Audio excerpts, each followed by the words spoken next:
Mr. Silent Channel.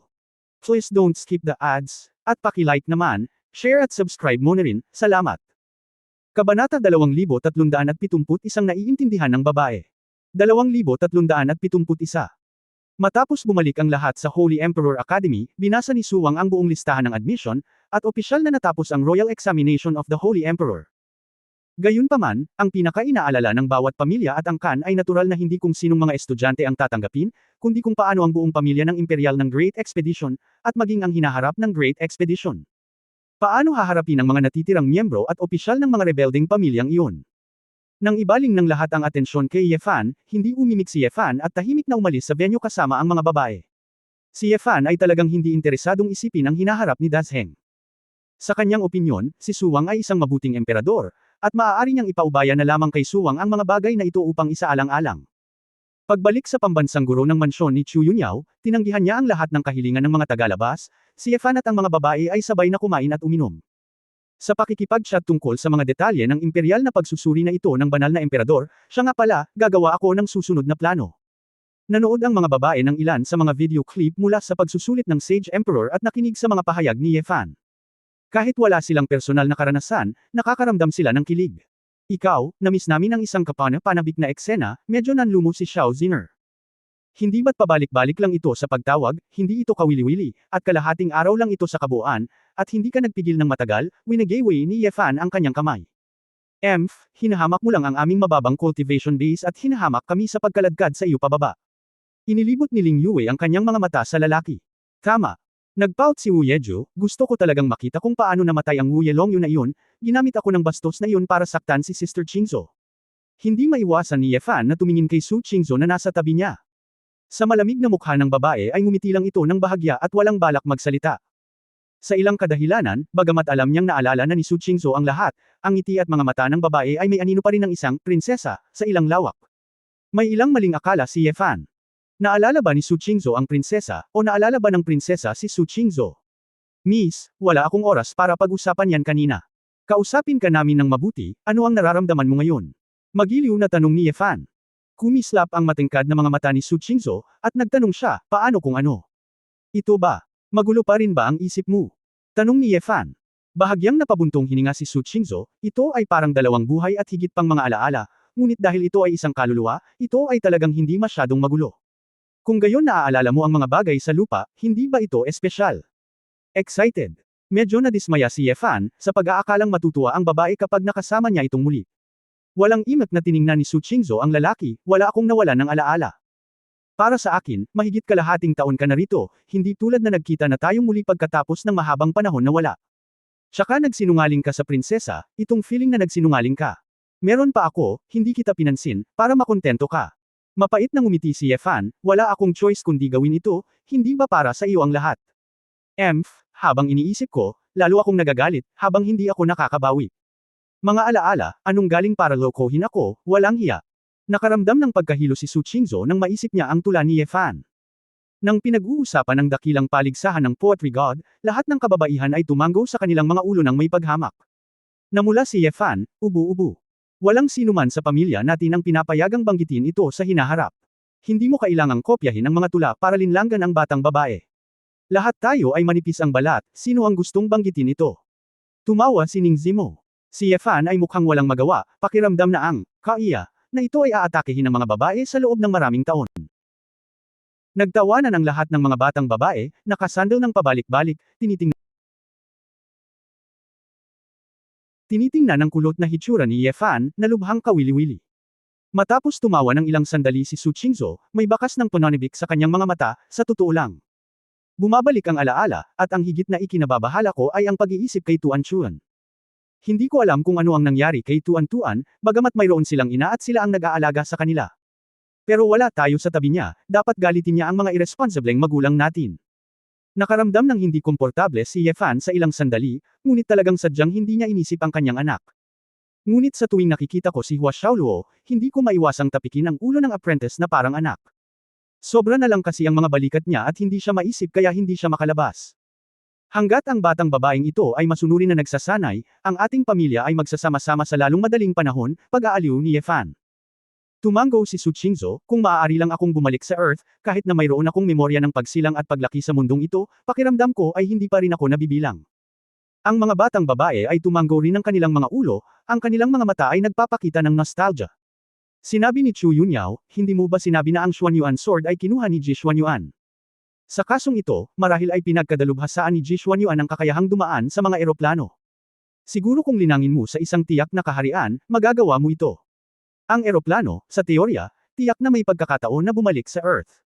Nang marinig ito ng lahat ay bahagyang nagningning ang kanilang mga mata. Sa sandaling ito, nagkaroon ng paggalaw sa labas ng bahay. Haha, Fanner, nandito si Lolo para makita ka at ang ilang mga apo. Haha. Hindi napigilan ni Ye Fan ang tumawa at tumawa ng mapagtanto niyang si Ye Chaoshuan, Ye Wangto at iba pang miyembro ng pamilya ang dumating. Asawa, may ideya ka, huwag kang magsalita ng anuman, bulong ni Ye Fan. Bagamat ang usapin ng Ascender ay binibigkas na ngayon, ito ay talagang walang epekto kay Ye Fan at sa iba pa. Ngunit para kay Ye Wangto at sa kanyang asawa, lalo na para kay Ji Soxen, ang pagkaalam na nawalan sila ng sariling mga laman at dugo ay magiging isang bolt mula sa asol. Naramdaman ni Ye Fan na dahil ayaw ni Ye Wangto na masira niya ang isang bagay, mas mabuting panatilihin itong puting kasinungalingan. Hindi naman kasi sila magtatagal dito. Naiintindihan ng asawa ko. Biglang ngumiti si Su Qingzhou at tumawag. Agad na langhap ni Ye Fan ang malamig na hangin, naramdaman na bukas ang mga butas sa buong katawan niya, at hindi siya komportable. Hindi ko alam kung bakit, ngunit pagkatapos malaman na si Su Qingzhou ay nanimbalik ang kanyang alaala, na nakita siya bilang isang prinsesa, gamit ang tono ng prinsesa, ang pakiramdam na ito ay masyadong kapanapanabik, masyadong kasiya siya. Gayunpaman, ang mga babaeng katabi niya ay nakaramdam ng goosebumps. Hindi maiwasan ni Ning Zimo na tumingin kay Nayan Rujiao na nagulat, at sinabing, Jiao, may karibal ka. Namula si Nayan Rujiao at agrabyado na bamulong, ano ang kinalaman nito sa akin? Pagkaraan ng ilang sandali, pumasok si Ye Chaoshuan na may dalang dalawang malalaking garapon ng alak, na sinundan ni Ye Wangto at ng kanyang asawa. Kuya, kumusta, mga hipag? Puno ng paghanga ang mukha ni Ye Hang, na para bang marami siyang gustong sabihin at hindi makapaghintay. Si Ye Wanqing, na may depressed na mukha, ay sumunod sa likod. Sa pilitan siyang kinuha ni Ji Soxen. Hindi nagustuhan ni Ji Soxen na palaging nakakapit ang anak na ito kay Ye Fan. Pagkatapos ng lahat, si Ye Fan ay may napakaraming asawa at mga asawa, dahil sa takot na maapektuhan ang buhay ng kanyang mga anak na lalaki at manugang.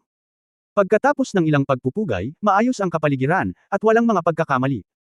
Ang pamilya Zhenbeho ay malinaw na hindi nakikita na ang sitwasyon ni Su Qingzhou ay nagbago. Maging si Ye Wanqing ay walang masyadong alam tungkol dito, ngunit ang babae ay natural na hindi na magsasabi pa at magtatanong pa. Kabanata 2372 kumakain ng prutas si nanay. 2372 Lolo, nanay at tatay, nandito ba kayo? Nakangiting tanong ni Ye Fan. Haha, ano ang nangyayari sa iyo at sa iyong mga apo at manugang? Tanong ni Ye Chaoshuan na nakataas ang kilay. Hindi totoo iyan, nagsimula lang kaming lahat na kumain, hahayaan ko silang magluto ng isa pang mesa, sabi ni Ye Fan. Hindi. Pamilya ko, huwag masyadong mahigpit, pupuntahan ka ni Lolo para uminom. Kung tutuusin, aalis na kami sa Imperial City bukas, at abala ka na naman. Hindi ko alam kung kailan tayo magkikita sa susunod. Ngumiti si Ye Chaoshuan. Dao, ang isang mabuting tao ay determinado na maging sa lahat ng direksyon, kapag ang bata ay matanda na, kailangan niyang maglakbay ng malayo. Ang mga taong nagsasagawa ng paglilinang, tulad ko, ay hindi kailangang maging masyadong mahigpit tungkol sa pagkakaiba ng ilang sandali. Daan-daang at libong taon ay panandalian lamang. Pero kung tutuusin, kami ay isang pamilya. Mga tao, umupo ng magkasama, uminom ng masarap, at panatilihin ito bilang isang alaala. Nasaan ka man sa hinaharap o ilang taon na ang iyong pinagdaanan, laging may tahanan sa iyong puso, pagkatapos ng lahat. Ang dugo ay mas makapal kaysa tubig. Nakaramdam si Ye Fan ng init sa kanyang puso. Nagpakita rin ng emosyonal na mga ngiti ang mga babae. Not much more to say, after the family Saturday down, nagkwentuhan sila habang umiinom. Fanner, saan mo susunod na balak pumunta? Tanong ni Ji Soxen. Hindi ito itinago ni Ye Fan, at sinabing, plano kong pumunta muna sa Odin Empire. May mga napakahalagang tao doon, at gusto ko silang makita. Kung tungkol sa hinaharap, gagawa ako ng mga plano mamaya. Dahil naranasan ko na ang parusa ng Chaos God, gagawin ko rin kung hindi ka umalis, hindi ka dapat umalis sa Hongwang sandali. Odin Empire. Medyo nag-aatubili si Jisoo, ang layo kasi. Nakangiting sabi ni Ye Wangto, bakit, kung mas malapit, kailangan mo pa ring sundan hindi ba sila magkasama? Binigyan ni Jisoo ang kanyang asawa ng isang blankong tingin, anong kalokohan? Ang aking anak ay isang Diyos ng espada, ako ay isang ina, na may kaunting paglilinang, kung makatagpo ako ng ilang problema, hindi ako maaaring lumabas at hadlangan ang aking anak. Napakamakasarili. Kung talagang gusto ni nanay na sumama, maaari kang. Halimbawa, ang pananatili sa Paradise ay napakaligtas din, nakangiting sabi ni Yefan.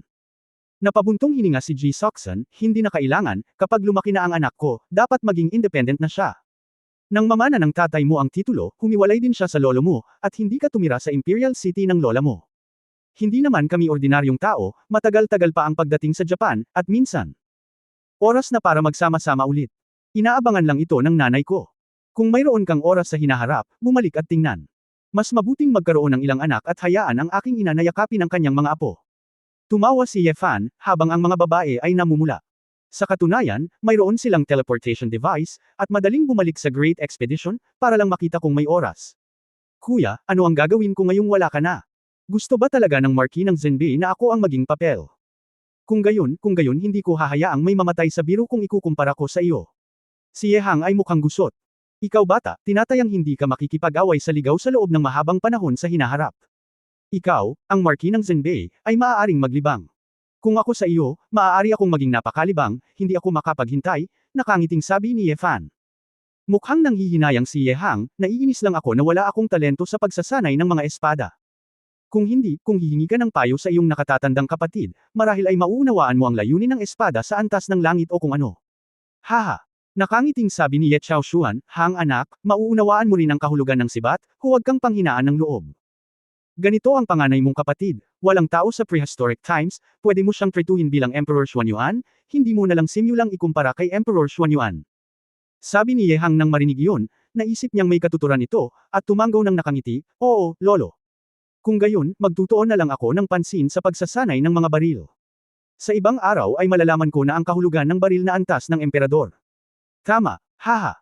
Sinabi rin ni Ye Wangto na namumula, humigop siya ng alak at nagsabi, sa pagsasalita tungkol sa digmaan sa ligaw, talagang mahirap makipaglaban sa hinaharap. Ngayon lang, dumating ang balita mula sa palasyo na inimbitahan ni Suwang ang barbarian na hari, at masayang nag-uusap ang dalawa. Ngayon ay tila hanggat silang dalawa ang nasa kapangyarihan, imposibleng magdigma ang dalawang bansa. Nagkibit-balikat si Yefan, mas mabuting huwag na lang makipagdigma, pareho silang may magandang relasyon sa akin, at isa rin akong big boss.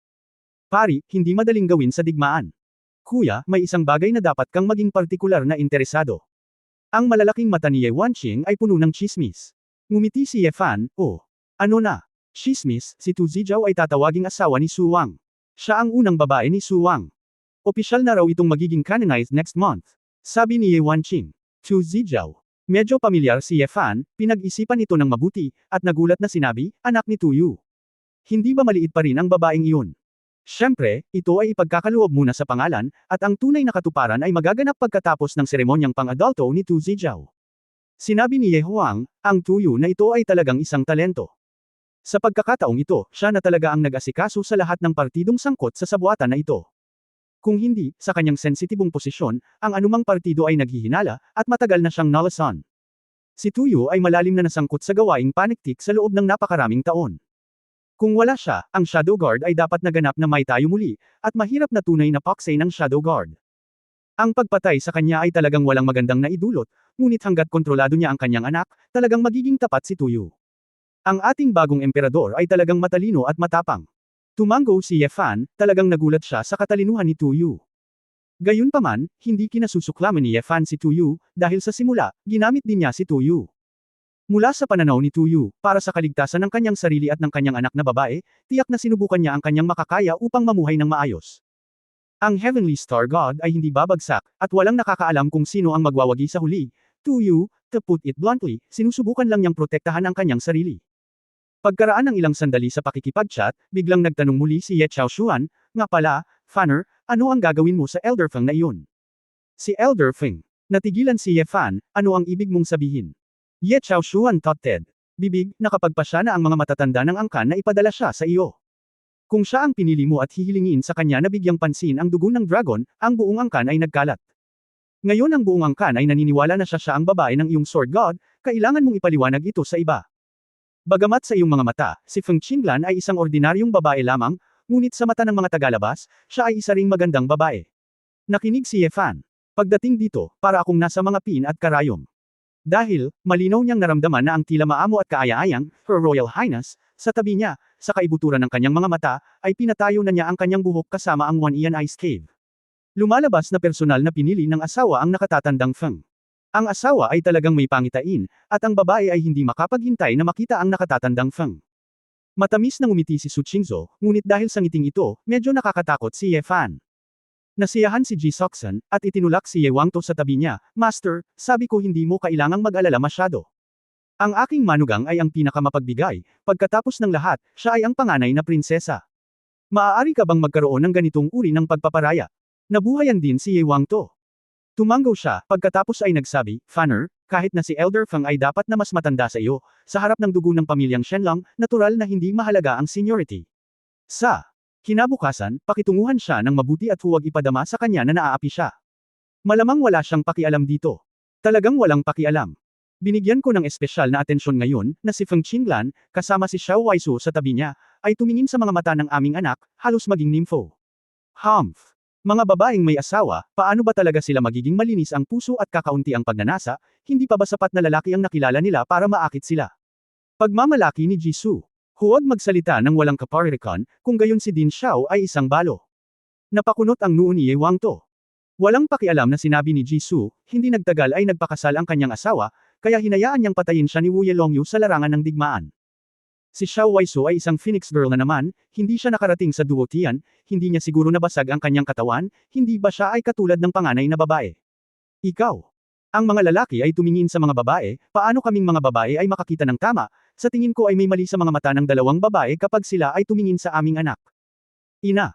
Tumawag si Su Qingzhou sa oras na ito, pumitas ng isang piraso ng espiritual na prutas, inabot ito kay Ji Soxan, kumain ka ng prutas. Nakangiting kinuha ito ni Ji Soxan, hey, good. Ang bait mo. Nang makitang sa wakas ay itinikom ni Ji Soxan ang kanyang bibig, nakahinga ng maluwag si Ye Fan. Sa sandaling ito, napakunot ang noo ni Ye Fan, nakaramdam ng kung ano, at sa isang pitik ng kanyang kamay, isang lumilipad na espada ang biglang lumipad palabas, na nakasabit sa gilid ng rock carry sa labas. Huwag, huwag. Huwag kang magalit, kamahalan na Sword God. Sana walang mali siya. Ang nais ng lalaking mapula ang buhok sa ika-6, at pagkatapos ay lumabas mula sa likuran, itinaas ang kanyang mga kamay, at ngumiti ng pilit. Kabanata 2373 Zurongshi. Ang taong ito ay may pulang buhok at pulang balbas, maaari ba itong angkan ng Zurong? Hindi maiwasan ni Ye Chaoshuan na magulat nang makita niya ang hitsura ni Zhu Laoliu. Hindi inaasahang sinabi ni Ye Fan, matanda. Sinabi ni Ye Chaoshuan, noong kasing tanda mo ako, nakita ko ang dalawang Zhu. Ang mga craftsmen ni Rong sa isang spiritual artifact auction at bumili ng mga materyales, kaya mayroon akong kaunting impression. Kahit na si Lao Liu ay magalang kay Ye Fan, Ye Chaoshuan, Ye Wangto at iba pa ay natural na maramdaman na ang taong ito ay makapangyarihan at ang kanyang ekspresyon ay medyo maingat. Akala ko tumakas ka, ngunit naglakas loob kang manatili dito at pumasok sa aking tirahan, sabi ni Ye Fan. Mapait na ngumiti si Zhu Laoliu, nakakatwira na pagkatapos na makita ang walang kapantay na pagtatalo ng espada sa pagitan ng inyong kamahalan at ng general ng Diyos na bituin sa langit, dapat magmadali si Lao Zhu at tumakbo. Ngunit si Lao Zhu ay isang mahalagang anak na babae, hanggat ang isang ama ay may kislap ng pag-asa, bakit? Hindi ko kayang panuulin na lang mamatay ang anak ko. Kaya gusto ko talagang humingi ng tulong kay Lord Sword God, at tingnan kung may anumang paraan para magamot ang aking anak. Nanlamig ang mga mata ni Ye Fan, ang lakas ng loob mong talunin ang asawa ko. Idea. Hindi. Nagmamadaling iwinagayway ni Zhu Laoliu ang kanyang kamay at sinabing, syempre alam ni Lao Zhu na kung gusto mong sapilitang kunin ang ganggang Divine Pearl, natural na tatanggi ang Lord Sword God. Ngunit naalala ni Lao Zhu na ang iyong kamahalan na Sword God ay nasa universidad. Si Zing ay mayroon ding titulo ng mapaghimalang babae ng doktor. Sa iyong mga kakayahan, wala na ba talagang paraan upang magkaroon ng pinakamahusay sa parehong mundo? Kung talagang hindi ito gumana, hindi ako maglakas loob na hilingin ito, masisisi ko lang ang masamang buhay ng aking anak. Ama, pasensya na po sa kanya. Pagkasabi nito, hindi maitago ni Zhu Laoliu ang pait sa kanyang mga mata, at may walang katapusang kalungkutan sa kanyang ngiti. Huminga ng malalim si Ye Fan. Sa katunayan, ang pangunahing dahilan kung bakit hindi niya hinabol si Zhu Laoliu ay ang malaman na ginawa niya ang lahat ng ito para sa kanyang anak na babae. Dahil dito, hindi naiwasang isipin ni Ye Fan na puno rin siya ng kasalanan para kay Tuan Chun, at naiintindihan niya ang masusing pagsisikap ni Zhu Laoliu. Matanda, asawa, kung ayaw mong marinig ang kalagayan ng kanyang anak, baka may maisip tayong solusyon. Basa ang mga mata ni Su Qingzhou, at tila iniisip niya ito kasama si Ye Fan, at muntik na siyang makaligtaan. Sige, ngunit kung saktan ka para mailigtas ang kanyang anak, hinding-hindi ako papayag, matigas na sabi ni Ye Fan. Kinagat ni Su Qingzhou ang kanyang mga labi at ngumiti, ito, natural na naiintindihan ng concubine. Tuwang-tuwang nagpasalamat sa kanya si Zhu Laoliu, at pagkatapos ay pumasok sa silid at umupo. Opisyal na ipinakilala, ang tunay na pangalan ng aking matandang Zhu ay Zhu Yan, at ako ay isang elder ng Zhurong. Angkan. Ang henerasyong ito ay nireranggo ang ika-6 sa angkan, kaya lahat ay matawag akong Zhu Laoliu, sumuko si Zhu Laoliu. Itigil ang pagsasalita ng walang kaparirikon at pag-usapan ang iyong sakit, nakasimangot si Ye Fan. Hoy! Totoo naman. Matapos makinig sa mga pahayag ni Zhu Laoliu, napagtanto niya na ang kanyang nag-iisang anak na babae, si Zhu Ying, ay may sakit sa dugo na natatangi sa pamilya ni Zhurong. Ibig sabihin, dahil sa bloodline talent, ang sakit na dulot nito. Ang bloodline talent ng ating Zhurong ay Vulcan. Kahit na fire talent din ito, iba ito sa Phoenix. Ang ating talento ay pangunahin sa pagkontrol sa temperatura ng apoy, uri ng apoy, at lahat ng uri ng apoy sa mundo. Kaya natin itong kontrolin. Dahil dito, hinihiling namin na ang pamilya Rong ay maging mga bihasang manggagawa, at ang mga pangunahing angkan ay magbebenta sa amin ng kaunting mukha. Tumanggi si Xiao Ziner na tanggapin, kalokohan, maaari mo bang kontrolin ang apoy ng Phoenix ng aming pamilya? Ngumiti si Zhu Laoliu, munting Fengno, hanggat ang iyong paglilinang ay pinigilan, ang iyong apoy ng Phoenix ay hindi gagana para sa amin. Ngunit kailangan nating sabihin na ang ating talento ay hindi kasing husay ng angkan ng Phoenix sa mga tuntunin ng paglaban sa pinsala sa apoy, pabayaan ang hamak na talento ng muling pagsilang mula sa abo. Kaya, kung lumaban ka ng apoy, ang iyong Phoenix clan ay numero 1 pa rin sa mundo. Natatakot ako na ang Shenlong clan lang ang nakapasok sa maalamat na nangungunang Shenlong realm at may pagkakataong malampasan ka. Lamambot ang ekspresyon ni Xiao Ziner at medyo proud siya. Si Ye Chaoshuan sa gilid ay hinaplos din ang kanyang balbas na may pagmamalaki sa kanyang mukha. Napangiti si Ye Fan, itong si Zhu Laoliu ay naglagay ng mataas na sombrero sa kanila, at walang naantala ang magkabilang panig. Ang yinger ng aking pamilya ay nagkasakit ng Shinwo Melting Heart, na sakit dahil ang aming angkan ng Zhurong mismo ay hindi sapat ang lakas upang labanan ang apoy. Sa pangkalahatan, ang ating Vulcan, na talento ay susunod sa ating paglilinang. Upang lumago ng tuloy-tuloy. Ngunit napakabihirang magkaroon ng mga tulad ng aking anak na babae na bata pa at hindi pa nagsasanay, ngunit ang kanilang talento sa kadugo ay masyadong malakas. Kung ang katawan ay inihambing sa isang pagan, nangangahulugan ito na ang pagan ay hindi pa napik ng sapat upang mapaglabanan ang mataas na temperatura. Masyadong mainit ang apoy dito, napabuntong hininga si Zhu Laoliu.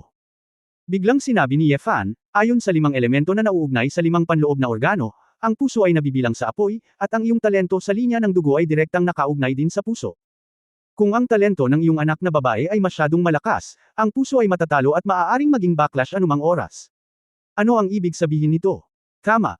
Ang susi ay dahil sa sakit na ito, ang aking anak na babae ay lalong hindi makapag-practice. Kapag nagsimula na siyang magsanay, para siyang nagngangalit na apoy, mula sa pagkawalan ng malay hanggang kamatayan. Sa loob ng napakaraming taon, umasa ako sa aking asawa na pangalagaan siya araw at gabi, gamit ang mga gamot na bato upang magdagdag ng tunay na enerhiya. Siya ay lumaki lamang sa 23 taong gulang na may kaba. Ngunit habang mas matanda ang aking anak na babae, ang likas na talento ng bloodline na ito ay lalakas, at ito ay magiging mas at mas mahirap na patatagin. Sinabi ni Zhu Laoliu, dahil matagal nang may mga ganitong kaso sa ating angkan. Mula noong sinaunang panahon hanggang sa kasalukuyan, ang tanging paraan para magamot ito ay ang paggamit ng Gonggong Shenzhou, ng ating matandang kalaban na Gonggong clan. Bagamat ang mabahong isda na ito ng angkan ng Gonggong ay kasing basura ng scrap iron sa ibang aspeto, ngunit ang paggawa ng mga sisidlan ng tubig ay tugma sa ating mga baril.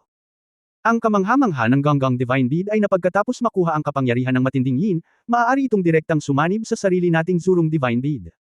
Ang dalawang uri ng kwintas ay isang fusion na maaaring makamit ang konserbasyon ng yin at yang, at maging isang yin at yang promise pearl. Sa ilalim ng normal na mga pangyayari, ang yin at yang infinite beads ay talagang hindi masyadong kapaki-pakinabang. Ngunit para sa aking anak, hanggat mayroon siyang pangako pearl, ang kanyang talento sa kadugo ay maaaring mapanatili sa isang matatag na estado. Sa ganitong paraan, malalampasan ng aking anak na babae ang kanyang karamdaman ng mag-isa sa pamamagitan ng paglilinang sa hinaharap. Lahat. Namangha sila nang marinig ito. Napakaraming pintuan sa likod nito. Malungkot na sinabi ni Zhu Laoliu, sa simula, para sa Gonggong God Pearl na ito, pumunta ako sa lugar ng Gonggong mabahong isda, at gumastos ng maraming pera. Baby, nagmamakaawa ako sa mahinang boses, para lang makakuha ng isa.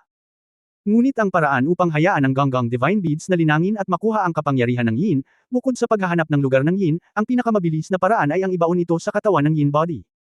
Wala akong maisip na paraan, ngunit alam lang ni Wu Yelongyo ang tungkol sa aking sitwasyon at inirekomenda niya si Ye Guangxing. Noon lang nangyari ang muling paghahagis ng Tianqing Order.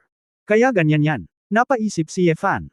Sa pag-iisip, tumingin sa tabi ni Su Qingzhou, Xiaoshu, hindi ito isang bagay na kayang lutasin ng aking mga medikal na kasanayan, mayroon ka bang paraan para alisin ang mga butil? Umiling si Su Qingzhou at nanghihinayang sinabi. Ang Gonggang Divine Bead na ito ay napakalapit pa rin sa akin ngayon.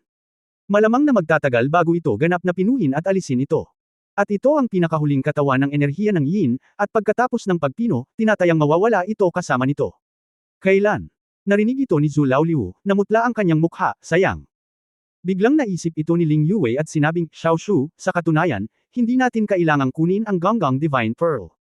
Ikaw at ako ay magkapit-bisig at direktang gagawa ng Yin Yang Promise Pearl, hindi ba ito ay mabuti? Saglit na natigilan si Su Qingzhou, nagliwanag ang kanyang mga mata, Wei. Ang ibig mong sabihin. Mahiwagang ngumiti si Ling Yue at tumango. Kabanata 2374 ang disipulo ng matandang foodie. Hindi maintindihan ng mga tao sa paligid ang pinag-uusapan ng dalawang babae. Bumulong si Chu Yunyao, maraming kakaibang bagay ang ginawa ninyong dalawa noon, ngunit maaari mo itong subukan. Ano ba, manugang ng ating prinsesa, mayroon ka pa bang kakayahan na ito? Nagtatakang tanong ni Ji Soxan. Walang pakialam na sinabi ni Zhu Laoliu, talaga. Talagang may ganoong paraan. Tinanong ni Ling Yue, Master Zhu, mayroon ka bang yari na Zhurong Divine Bead? Oo. Kaya mo itong dalhin ni Zhu. Madaling gawin ang Zhurong Shenzhou, at maaari itong gawin sa fire furnace ng aming angkan. Sabi ni Zhu Laoliu, umatras ng ilang hakbang, at naglabas ng nagniningas na pulang butil na napapalibutan ng pulang apoy. Sa sandaling lumitaw ang mga kwintas, ang kakanyahan ng apoy ay patuloy na umapaw, ang temperatura ng buong silid ay biglang tumaas, at ang hangin ay nagsimulang mag-distort. Sana ay mabilis na kontrolin ni Laoliu ang kanyang swerte para maihiwalay ang temperatura ng mga butil. Ito, hindi alam ni Zhu Laoliu kung ano ang itatawag kay Ling Yue. Ang apelyido ko ay Ling. Nako, Mrs. Ling, hindi ang pang-anim kong anak na minamaliit ang mga tao. Sa pagtatanim ni Mrs. Ling, natatakot ako na mahirap kontrolin ang butil na ito. Mas mabuting hindi na masaktan. Nais kong medyo maghinala ang ika-anim na anak. Tumayo si Ling Yue at sinabing, natural na alam ko ito, kaya magse-set up muna ako ng Kimen Array, at pagkatapos ay haharapin ko ang iyong mga butil kapag tapos na ako. Sinabi ni Ling Yue, tumalikod at sinabi kay Chu Yunyao, Yao, pahiram sa akin ng iyong laboratorio. Well, ano ang kailangan mong sabihin sa akin? Tumango si Chu Yunyao. Gumawa si Ling Yue ng, okay, na kilos, yumuko kay Ye Wangto at sa kanyang asawa, at pumunta sa laboratorio. Ang Wei na ito. Alam din niya ang Magic Circle. Hindi ito isang kasanayang matututuhan ng mga ordinaryong tao. Nagulat na sabi ni Ye Chaoshuan, sino siyang alagad ng guro? Walang magawang ngumiti si Ye Fan, isa akong disipulo ng isang matandang mahilig sa pagkain. Hindi ko alam. Hindi madali para sa kanya na sabihin sa kanyang lolo na siya ay alagad ng kanyang lolo. Bagamat ang tatlong henerasyon ng pamilya Ye ay medyo nalilito, alam nila na maraming bagay ang sekreto, at hindi sila masyadong nagtanong. Anyway, kung mas may kakayahan ang mga babae sa paligid ni Ye Fan, mas magiging masaya sila. Kahit na si Zhu Laoliu ay medyo hindi pa rin kumbinsido sa sandaling ito, nararamdaman niya na ang babae ng Sword God ay hindi dapat magsalita ng walang kaparirikan, at ang kanyang mga mata ay nasa sabik at kinakabahan din. Your Excellency Sword God, kung mapapagaling mo ang aking anak, gusto mong batiin ko si Laoliu sa hinaharap. Isang salita lang. Ngumiti si Ye Fan, sa tingin mo ba kulang ako sa armas? Naalala ni Zhu Laoliu ang ulan ng espada na pumupuno sa kalangitan sa maghapon, at awkward na ngumiti, kung gayon, ayos lang na gumawa ng ilang karayom at hairpins para sa iyong asawa. Kaya ng mga babae. NT help laughing, thinking that Zhu Laoliu is also funny, and some of the previous dissatisfaction has gone. Sa kalagitnaan ng gabi, pinaalis ni Ye Fan sina Ye Chaoshuan, Ye Wangto at ang kanyang asawa, Ye Hang at Ye Wanqing. Bagamat talagang gusto ni Ye Wanqing na manatili kay Ye Fan, hiniling ni Ye Wangto sa kanyang anak na tapusin muna ang kanyang pag-aaral. Hindi naisip ni Ye Fan na kunin ang nakababatang kapatid na babae, ngunit dahil hiniling ito ng kanyang mga magulang, hindi niya ito maalis sa pamamagitan ng puwersa. Sa kabutihang palad, nawala na ngayon ni Ye Wanqing ang kaluluwa ni Dharma King Doom, at maaari na talagang mabuhay ang kanyang buhay. Kasabay ng pagkakaroon ng kanyang kapatid na Sword God, walang maglalakas loob na ay bully siya. Anyway, hindi naman sa hindi na tayo magkikita sa hinaharap, at si Ye Fan ay hindi masyadong nag-aatubili. Maya-maya, dumating si Ye Fan at ang mga babae sa laboratorio. Inaayos ni Ling Yue ang isang Kimen Magic Circle sa maluwag na platform gamit ang mga prehistoric na bato at iba't ibang materyales. Hindi maintindihan ni Ye Fan ang panunood sa babae na nag-aayos ng iba't ibang detalye. Matapos ang pagkumpleto, hiniling ni Ling Yue kay Zhu Laoliu na ilagay si Zhurong Divine Bead sa isang posisyon sa formation. Medyo kinabahan si Zhu Laoliu at maingat na inilagay ang mga kwintas. Mrs. Ling, wala ba talagang problema? Okay. Alisin mo ang kapangyarihan ng kaguluhan, hindi mo na kailangang protektahan ito, sabi ni Ling Yue sa sarili. Nais kong bawiin ni Lao Liu ang kanyang cultivation base, tingnang mabuti, at agad na bumulalas ng, oh. Nakita ko na si Zurong Shenzo ay masunurin na nakahiga sa forma sayon, at ang asensya ng apoy ay hindi tumagas. May Kiman formation na kayang kontrolin si Zurong Shenzo. Napakatalino ng paraan. Si Zhu Lao Liu, na nakakita na rin ng mundo, ay hindi maiwasang tumingin sa mga mata ni Ling Yue nang may kaunting paggalang.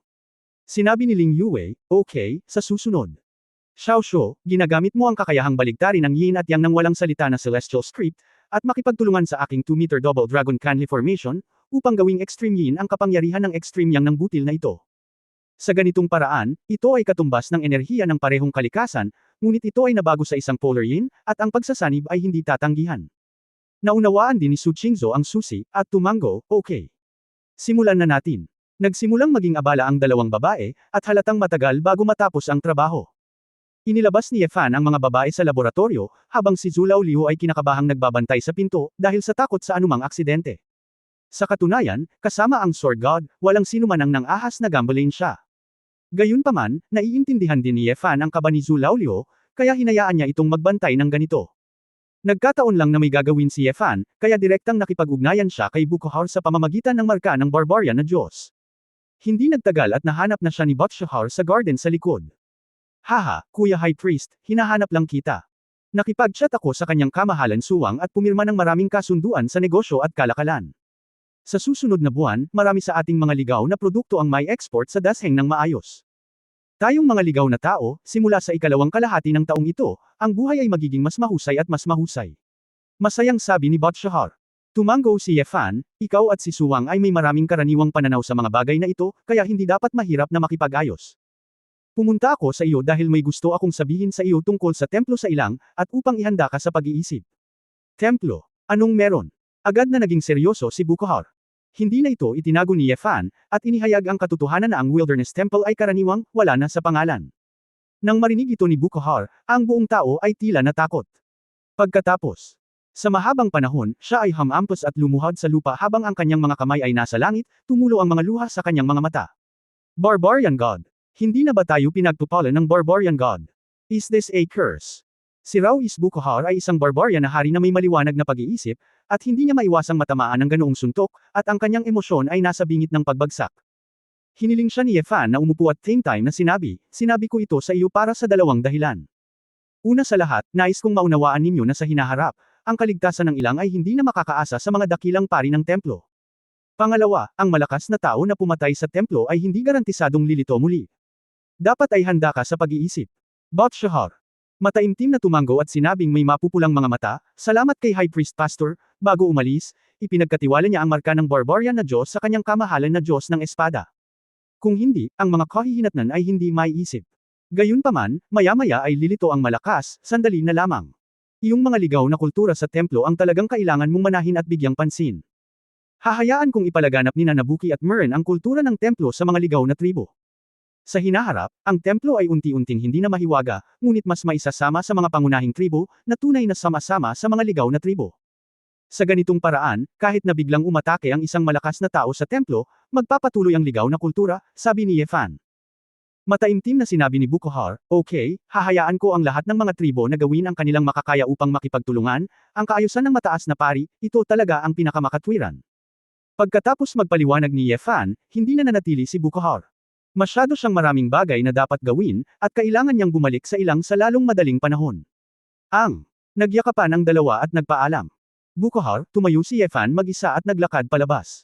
Ang likod bahay. Si Suwang, na nakasuot ng brocade robe, ay kanina pa naghihintay doon. Wala na ang Barbarian King. Nakangiting tanong ni Suwang. Naramdaman niyang nandoon na ang Barbarian King noon kaya hindi na siya nag-abalang pumasok. Tumango si Ye Fan at nakangiting sinabi, Kuya Su, madaling araw na, mayroon bang hindi ko masabi bago madaling araw? Hindi ko alam kung kailan aalis ang Sword God. Gusto ko lagi kung nakikita ang isa't isa. May ilang bagay na hihilingin para sa iyong opinyon, sabi ni Suwang. Nagtaka si Ye Fan, nilinaw ko na ang aking posisyon. Pag-usapan ninyo ako. Kabanata 2375 handang gawin ang lahat. 2375. Bakas sa mukha ni Suwang ang pagbuntong hininga, pagkatapos ng imperial na pagsusuri sa Holy Emperor, wala itong epekto sa angkan. Ngunit para sa pinili, ang pamilyang Bailey, ang pamilyang Tu, ang pamilyang Luo, at ang pamilyang Ye ay kailangang maparusahan. Paglilinis ng grupo ng mga tao. Ang ibang tatlong pamilya ay madali din, dahil halos lahat ng mga ninuno ng banal na kaharian ay nawasak ng iyong kamahalan, at ang kanilang sigla ay lubhang napinsala. Gayunpaman, hindi naalala ni Ye Guangxing ng pamilyang Ye ang mga ninuno. Nagkibit-balikat si Ye Fan, sa iyong lakas, kahit na ang pamilya Ye ay may ilang ninuno na namamahala, kaya ano? Ayokong gumamit ng dahas para lupigin at patayin ang mga ninuno na iyon, nagagawin lamang ang galit ng pamilya Ye sa mga malalaking tao. Zing. Gusto ko lang gumamit ng mas makatwiran at katanggap-tanggap na paraan para buhayin ang mga pangunahing pamilya. Ang magkakasamang buhay ng pinili at ng angkan ang talagang susi sa katatagan ng dakilang Zing. Hindi maaaring maging masyadong malakas ang alinmang partido. Kung hindi ay magugulo ang mundo, sabi ni Suwang na may kaunting pagkabalisa. Naunawaan ni Ye Fan, ayaw ni Suwang na lubusang parusahan ang mapanghimagsik na pamilya, ngunit gusto niyang kontrolin ito ng epektibo at bigyan ng parehong kabaitan at kapangyarihan.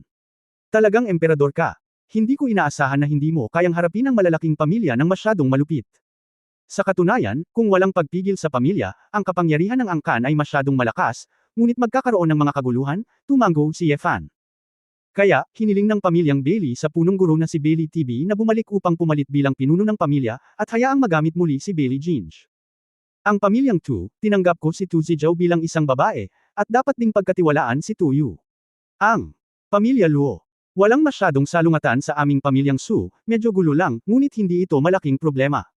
Ngunit, sa panig ng pamilya Ye, ang Southeast Darkmoon City ay malapit sa Demon God Kingdom. Ang mga relasyon ay komplikado. Talagang wala akong mahanap na angkop na tao na maaaring lumapit at tumira para sa akin, at pumunta sa Darkmoon City para i-renovate ang pamilyang Ye. Sabi ni Su Wang, nakatingin kay Ye Fan ng may pag-asa. Hindi alam ni Ye Fan ang ibig niyang sabihin. At mabilis na tumanggi, wala akong oras, ngunit, may isang tao, baka magagamit mo ito.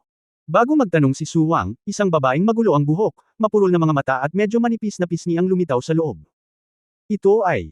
Sumimangot si Su Wang, at matapos itong matukoy ng mabuti, sinabi niyang natigilan, ang nawawalang Weiyang County Lord. Nalaman ni Ye Weiyang na sa wakas ay lumabas na siya. Nilalanghap ang sariwang hangin, at dali-daling lumuhad sa lupa na tuwang-tuwa, umiiyak at nagmamakaawa kay Ye Fan, Ye Concubine. Concubine Ye, please huwag mo akong ikulong. Pinakikinggan kita lahat. Gagawin ko lahat ng gusto mong gawin ko. Og. Nang makita ang nalugmok na anyo ni Ye Weiyang, si Su Wang, na nasa tabi niya, ay natigilan sa matinding takot sa kanyang mga mata. Ano ang nangyayari? Si Ye Weiyang ay ikinulong ng inyong kamahalan.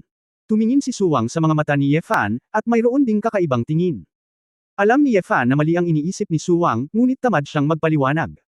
Nang makita ang hitsura ni Ye Weiyang, medyo kakaiba din si Ye Fan. Sobrang miserable. Ito. Makatuwiran na ang ilang buwan ay hindi magkakaroon ng ganoong malaking epekto sa ganitong uri ng magsasaka. Hindi naiwas ang suriin ni Ye Fan ang loob ng singsing, at natigilan ng makitang si Zhuang Yi pala ay isang nabubulok na bangkay. Hindi lang si Ye Weiyang, nasa loob din si Bikung Chan at nagwawala na ang buong tao. Paano namatay si Zhuang Yi? Tanong ni Ye Fan. Nabulunan si Ye Weiyang at nagsabi, siya.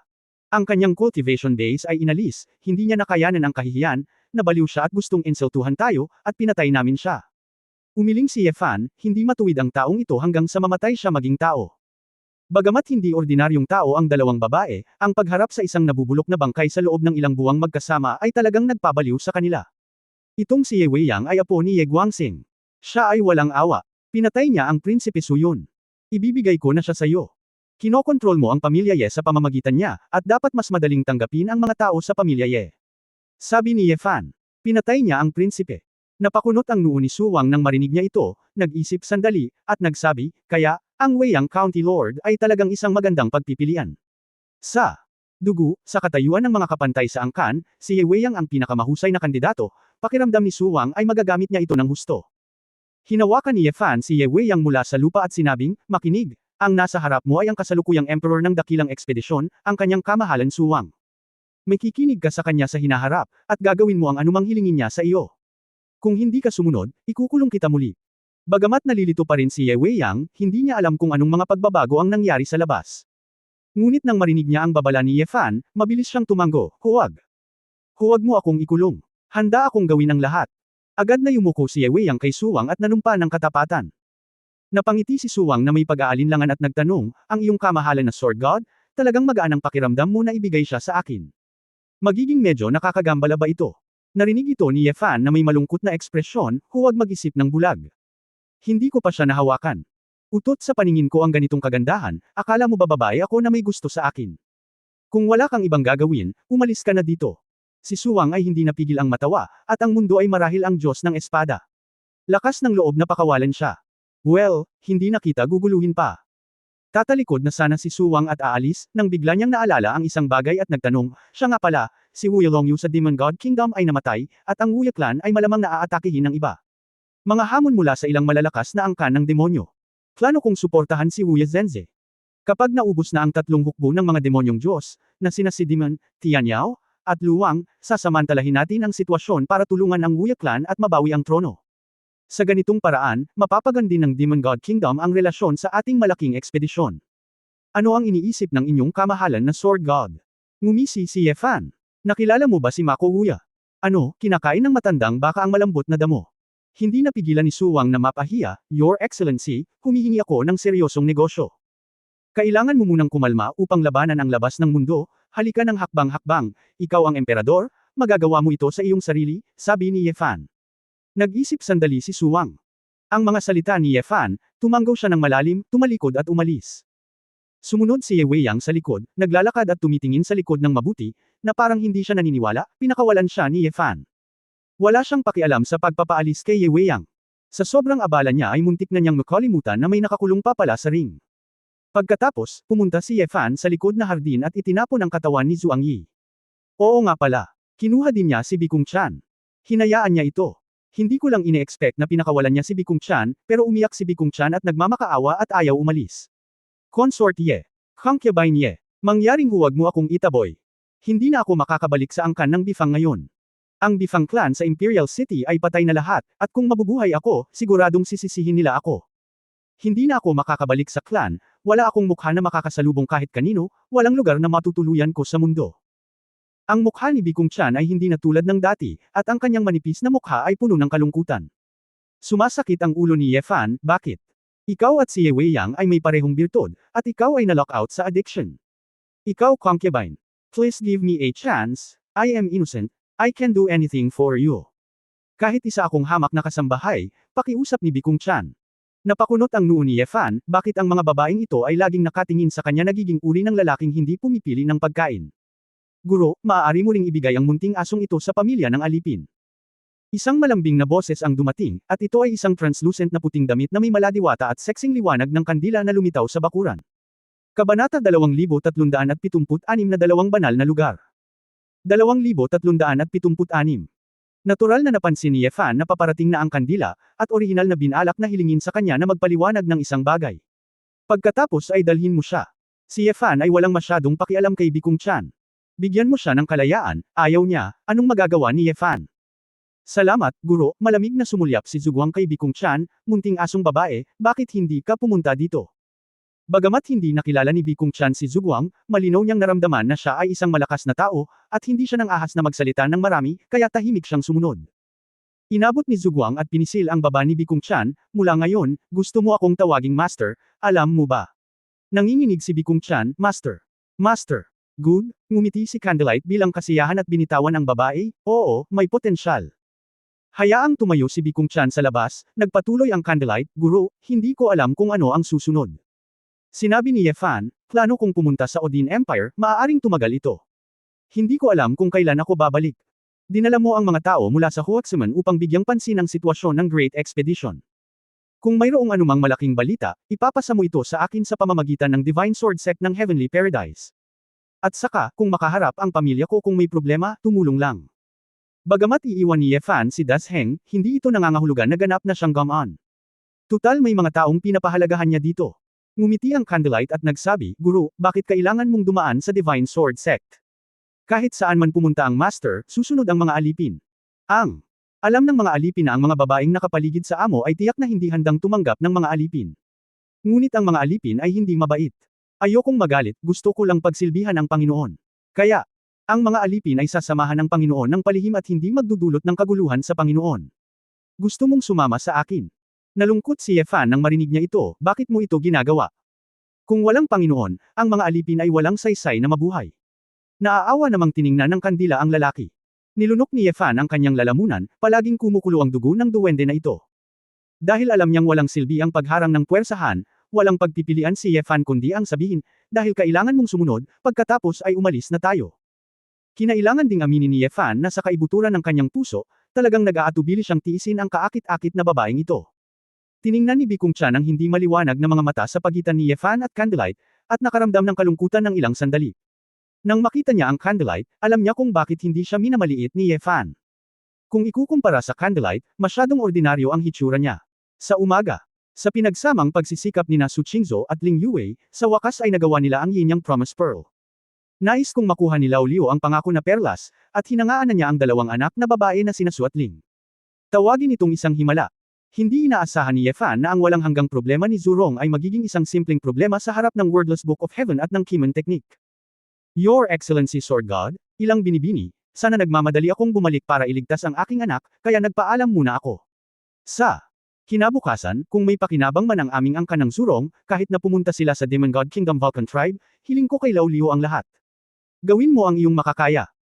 Napaluha si Zhu Lao Liu, pagkatapos ng lahat, ang malalang sakit na ito ay nagpahirap sa kanilang pamilya sa loob ng mahigit 20 taon. Ngumiti si Ye Fan, mayroon din akong isang anak na babae na hindi ko maalagaan ng mabuti. Naiintindihan ko ang iyong nararamdaman. Nais kong gumaling ang iyong anak. Nang marinig ito ni Zhu Lao Liu, bigla niyang napagtanto na medyo lumapit siya. Pagkatapos ng solemn na saludo, umalis siya sa imperial na lungsod. Sa National Teacher's House, sa wakas ay tahimik. Lumingon si Ye Fan, tumingin sa mga kagandahan sa paligid niya, at bahagyang ngumiti, okay, naayos na si Dasheng, oras na para bumalik sa paraiso, at pagkatapos ay pumunta sa Odin Empire. Kami lang, sigurado ka bang hindi mo kailangang isama sina Empress Luo at Concubine Ye? Tanong ni Su Qingzhou na may kalahating ngiti. Nanlamig ang gulugod ni Ye Fan, at mabilis siyang nagpakita ng kahinahinalang tingin, asawa, ano ang ibig mong sabihin? Wala akong kinalaman sa mga babaeng iyon. Sister Qingzhou, ano ang ibig mong sabihin sa pagtatanong nito? Magtanong. Bahagyang sinabi ni Su Qingzhou, naalala ko ang lahat ng magpanggap akong Emperor Mingde at nagpalipas ng gabi sa palasyo. Akala ko may nangyari. Nang marinig ito ng mga babae, biglang naghinala ang kanilang mga mata, at medyo nagrereklamo sila. Mapait ang puso ni Ye Fan, tila kaya niyang linlangan ang prinsesa, ngunit hindi niya kayang linlangan si Su Qingzhou. Ang pangunahing punto ay ang ibang kababaihan ay tila nakilala ang bagay na ito. Upang maging makatwiran, hinawakan lang niya si Luo Feiyan para sa pangkalahatang sitwasyon, ngunit hindi niya hinawakan si Ye Fei at ang iba pa. Siya at si Luo Feiyan ay nakatadhana na maging isang gabi ng pag-iibigan. At si Luo Feiyan ay isa ring walang awa na babae, kung may pagkakataon, natatakot ako na gusto niyang magpakamatay. Kung tutuusin, ang kanyang asawa at anak, direkta man o hindi, ay namatay dahil sa kanya. Ayon sa pagsasagawa ng Great Expedition, kapag namatay ang emperador, ang empress at concubines ay maaaring manatili sa harem o bumalik sa angkan. Kung gusto mong kunin ang alinman sa mga ito, maaari kang pumunta sa palasyo ngayon, at magkakaroon ka ng sapat na oras. Xu Yunyao, isa pang putok. Gustong umiyak ni Ye Fan ng walang luha, talagang hindi ko. Sa kalagitnaan ng pangungusap, isang boses ng matandang lalaki ang nanggaling sa harapan ng bahay ng pambansang guro. Little Marquis. Little Marquis. Natigilan si Ye Fan at nalaman na sina Shui Bo at Gu Qing ang dumating. May nararamdaman pa rin si Ye Fan para sa matandang lingkod na ito na nagmamalasakit sa kanya, at dapat talaga siyang magpaalam bago umalis. Sa kanyang pagtataka, isinama ni Gu Qing si Ao Shuang. Nagbibigay galang si Gu Qing sa inyong kamahalan na Sword God. High Priest. Princess. Sumaludo si Gu Qing Yingying, nakatingin sa mga mata ni Ye Fan, puno ng masalimuot na damdamin. Sa panahong ito, hiniling ko sa iyo na alagaan si Uncle Shui, mahirap para sa iyo, sabi ni Ye Fan. Ang iyong kamahalan na Sword God ay seryoso, ito lang ang magagawa ni Qinger. Ibinaba ni Gu Qing ang kanyang ulo at sinabi. Tumingin si Ye Fan sa gilid, ang mga mata ni Ao Shuang ay namumula at namamaga pa rin, at ang kanyang mukha ay sobrang haggard, tila tinamaan ng pagkamatay ni Ao Han. Little Marquis, aalis ka na ba? Tanong ni Shui Bo. Oo, Tio Shui, gumaling na ba ang iyong mga binti at paa? Umakyat si Ye Fan at hinawakan ang kamay ng matanda. Okay, magandang umaga.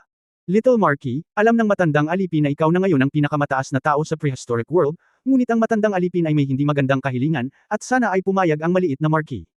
Magalang na sabi ni Shui Bo. Ngumiti si Ye Fan at sinabing, Shui Bo, kung may sasabihin ka, sabihin mo lang, welcome ka. Tumingin si Shui Bo kay Gu Qing sa likod at sinabing, mabait na bata si Qinger, at tapat din siya sa Hao Mansion. Ngayon gusto niyang alagaan itong malungkot na babae na si U Shuang, kaya nakikiusap ako sa maliit na Hao Ye, o bigyan siya ng kaunting pera, palayain siya. Maluwag na sabi ni Ye Fan, ito pala ang bagay na ito, syempre ayos lang, hindi ko sinasadyang pigilan siya ng sapilitan. Narinig ito ni Gu Qing, ang kanyang mga mata ay nagpakita ng isang dampi. Mukha siyang nag-iisa, ngunit sumaludo pa rin siya, salamat, kamahalan na Sword God. Hindi, biglang sabi ni Su Qingzo, si Qinger ang aking kasambahay, kaya dapat ako ang master. Iyon lang, Qinger, kunin mo ang hamog na ito at maging katulong ko sa hinaharap. Natigilan si Ye Fan, ano ang ginagawa ni Su Qingzo? Ngunit may gumagalaw na ekspresyon sa mga mata ni Gu Qing, ang kanyang mga mata ay namumula at iniyuko niya ang kanyang ulo, hinayla si Ao Shuang upang sabay na lumuhod. Shuanger, halika, nagpapasalamat kami sa prinsesa sa pagpasok sa kanya. Nang makitang magkasundo ang dalawang babae ng ganito, walang masabi si Ye Fan, kaya walang magawa siyang tumingin kay Su Qingzo. Pinandilatan ni Su Qingzo ang lalaki, bakit, may opinyon ka ba? Wala. Gusto mo lang ang asawa ko, nakangiting sabi ni Ye Fan. Nang makita ito, inisip ni Shuibo na hindi ito masama, at nagpasalamat kay Su Qingzo. Matapos paalisin si Shuibo, opisyal na sinimulan ni Chu Yunyao na ihanda ang transmission device. Tumawag si Ye Fan sa telepono at tinanong kung ano ang nangyari kay Hua Xiaoluo. Sa bagay, gusto daw sumama ng dalaga. Bilang resulta, sinabi sa kanya ni Hua Xiaoluo na nakarating na siya sa pintuan. Guru. Si Hua Xiaoluo ay puno ng pananibik, ang kanyang maliit na mukha ay parang pulang mansanas, at ang nakamaskara na si Ji Chang'a ay sumama sa kanya. Nakita ko na ang inyong kamahalan na Sword God, napakaingat ni Ji Chang'a. Guru. Pumayag si Daddy na susundan ni Xiaoluo ang guru para mag-practice, at makakapunta si Xiaoluo sa paraiso. Masayang sabi ni Hua Xiaoluo. Ngumiti si Ye Fan at tinapik ang ulo ng babae, tama lang, aalis din tayo. Sinabi ni Ji Chang'a, kamahalan, gusto kong pumunta kay Master Dan Sheng at mag-concentrate sa pag-aaral ng sining ng alchemy, kaya gusto kong sumama sa akin sa Divine Sword Sect. Siguro kung kaya ko. Ngumiti si Ye Fan nang walang pakialam, walang problema, sumunod ka sa amin mamaya. Sabay na tayo. Nagpapasalamat na tumanggo si Ji Chang'a. Sa kanyang mga mata, si Ye Fan na ngayon ang emperador ng buong prehistoric world. Siya ay natural na naantig sa pagiging madaling lapitan. Sinamantala ang pagsisikap ng lahat na maglinis, lumapit si Ye Fan sa panig ni Su Qingzo. Sa pagtingin kina Ao Shuang at Gu Qing na nag-iimpake ng mga gamit sa silid, ginamit nila ang kanilang cultivation upang harangan ang kanilang mga boses bago nagtanong, asawa, gusto mo ba ang dalawang babaeng ito? Hindi pa kita nakitang gumawa ng isang katulong. Napabuntong hininga si Su Qingzo pagkatapos makahinga ng maluwag, nakakaawa siya sa tingin ni Ao Shuang. Napakabuti ng batang ito at patuloy na gumagawa. Kung tungkol sa Gu Qing, medyo nag-aatubili ako, pagkatapos ng lahat, noong wala ka, kasama ko rin siya at pinagsilbihan ako ng kalahating taon. Sabihin mo ulit, hindi mo talaga gusto si Gu Qing. Natigilan si Ye Fan, at nagmamadaling ngumiti, asawa, huwag kang manggulo, paano ito? Hindi ba maganda? Gusto ko mismo ang babaeng ito. Pero hindi interesado ang asawa ko, kaya ito ang pinakaangkop. Pinag-isipan ni Su Qingzo ang lalaki. Ngumiti si Ye Fan at tumanggo, ngunit wala siyang masabi tungkol sa mga babae. Matapos may handa ang lahat, sa sorpresa ni Gu Qing, Hua Xiaoluo, at iba pa, lahat ay mabilis na dumaan sa teleportation device at pumunta sa Valley of Thousand Flowers. Sa sandaling bumalik sila sa Divine Sword Sect, ang ilang mga tao na nakaranas ng teleportation sa unang pagkakataon ay nagulat na. Sumimangot si Ye Fan, kakaiba, bakit may dalawa pang banal na monghe sa pinto? Kabanata 2377 huli na ang lahat. Napansin niya na may dalawang sagradong panggigipit na tila pamilyar sa kanya, na lumilitaw sa Sword God Cake. Sa isang iglap, umalis si Ye Fan sa silid ng teleportation device at pumunta sa isang plataporma sa tuktok ng Sword God Cake. Sa ilalim ng isang malaking puno na may pulang bulaklak sa buong pamumulaklak, ang dalawang matikas na likod ay lumingon din sa oras na ito. Isang babae ang nakasuot ng modernong istilong lavender na damit, na may mahabang buhok na nakalaylay sa kanyang baywang, at ang kanyang ugali ay kasing amo ng mainit na jade. Ang isa pang babae ay nakasuot ng silver gray na malapit na metal armor, na may maikling buhok na hanggang balikat, pinong mga tampok ng mukha, at isang heroic look sa pagitan ng kanyang mga kilay. Nang magtama ang mga mata ni Ye Fan ng dalawang babae na may ganap na magkakaibang hitsura at ugali, tila nagyelo ang hangin sa tuktok ng bundok. Umihip ang hangin sa bundok, na naghahatid ng lamig.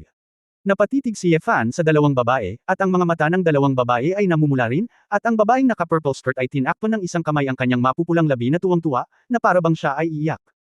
Senior Sister, Shan. Bulalas ni Su Qingzo. Ate Yaoying. Ling Shan. Nagulat din sina Ning Zimo, Xu Yunyao at iba pa. Matapos makumpirma ni Ye Fan na hindi siya naghahalusinate, tuwang-tuwa siya at mabilis na tumakbo.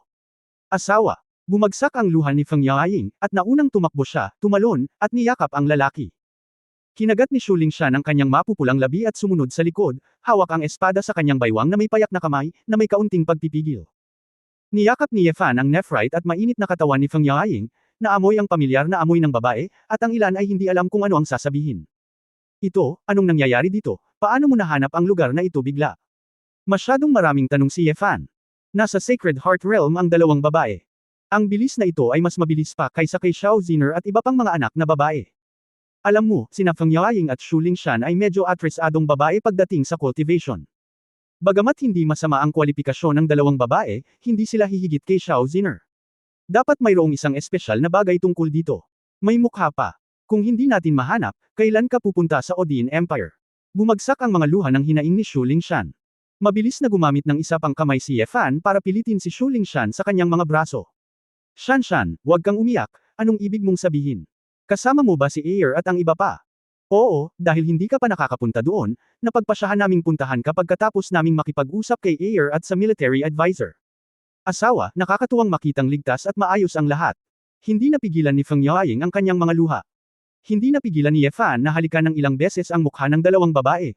Huwag kang umiyak, side ko ang nagpaantala nito, at gusto ko ring ayusin ito ng maayos at pagkatapos ay puntahan kita. Hindi ko inaasahan na makakasama mo si Ayer, gusto niyang sabihin ng mas maaga, at baka nagmamadali ako. Kalokohan. Ang daming kapatid na kasama mo, kaya huwag kang magmadali. Pinandilatan ni Shu Lingshan ang lalaki. Napangiti si Ye Fan na nahihiya, paano magkakaroon, nag-aalala ako sa kanilang lahat, at hindi ko makaligtaan ang alinman sa kanila. Sa sandaling ito, lumapit din ang lahat ng mga babae, sinabi ni Su Qingzu, asawa, pumunta ka sa kwarto at mag-usap, mukhang sabik na lumapit sina senior sister at Shanshan, marami silang sasabihin. Oo, mauna ka, maupo at magsalita ng dahan-dahan, nagmamadaling bati ni Ye Fan. Ang lahat ay nagsasalita ng wika ng mundo sa sandaling ito, at si Hua Xiaoluo at ang iba pa ay nasa ulap. Napansin ni Ye Fan na marami pa siyang dapat gawin, tutal, matagal nang hindi namumuno ang Divine Sword Sect. Ngunit biglang dumating sina Feng Yaoying at Shu Lingshan, at siya ay medyo nalito. Hindi sinasadya, tumingin si Ye Fan kay Su Qingzu na may kaunting pambabala. Hindi naintindihan ni Su Qingzu ang ibig sabihin ng lalaki, bumantong hininga at sinabing, asawa, pumasok ka kasama si senior sister at Shanshan, at ako na ang mag-aayos ng iba. Nang marinig ito ni Ye Fan, ngumiti siya at tumango, ang asawang iyon ay nagsusumikap. Nagsusumikap. Mabilis na nahanap ni Su Qingzu sina Molan at Qinghe, at hiniling sa kanila na ayusin sina Hua Xiaoluo, Gu Qing, at O Shuang, na pamilyar sa loob ng pinto. Paligid. At espesyal niyang binalaan na si Hua Xiaoluo ang punong disipulo ng Diyos ng Espada. Sa hinaharap, dapat kilalanin ng buong Divine Sword Sect ang puntong ito, at tatawaging senior sister. Para naman kay Ji Chang'a, personal niyang kinuha ito at hinanap muna ang gamot. Kinamusta niya sina Yao Weixian at Cup Moing. Agad na pinuntahan ni Su Qingzu sina Kaikyo at Su Tao para magtanong tungkol sa mga kamakailang pag-unlad sa Divine Sword Sect.